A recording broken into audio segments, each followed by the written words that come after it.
চিপন শাড়ি পরে, লম্বা ব্লাউজ পরে, লম্বা হাতের ব্লাউজ পরে দেশে দেশে ঘুরেন। শুনুন, হজ মৌসুমে হজ করেন, রমজান মাসে উমরা করেন। শোনা যায় যে ফজরের সালাতের পরে কোরআন তেলাওয়াত করেন। শোনা যায় যে ফজরের সালাতের পরে কোরআন তেলাওয়াত করেন।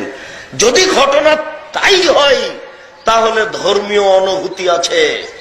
যদি ধর্মীয় অনুভূতি থেকে থাকে, 40 বছর পরে যদি বিচার চলে, এই কটূক্তির বিচার চলে না কেন? 24 ঘন্টার মধ্যে কটু মন্তব্যের বিচার করতে হবে, এটাই শরীয়ত। আমি আপনার কাছে আমি দাবি রাখবো কেন? আপনার ঈমান আপনার উপরে দাবি রাখুক, আমি কেন দাবি রাখবো? আমি জানি যে আপনি রমজানে উমরা করতে যান, দেশবাসী জানে আপনি হজ সফরে যান, দেশবাসী জানে আপনার পোশাকের কথা। অতএব আমি কেন চাইবো আপনার ঈমান দাবি করুন?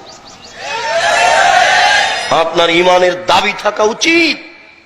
এই বাংলার মাটিতে যেখানে শতকরা 90 জন মুসলমান, সেখানে নবীর উপরে কটু মন্তব্য হবে মানে?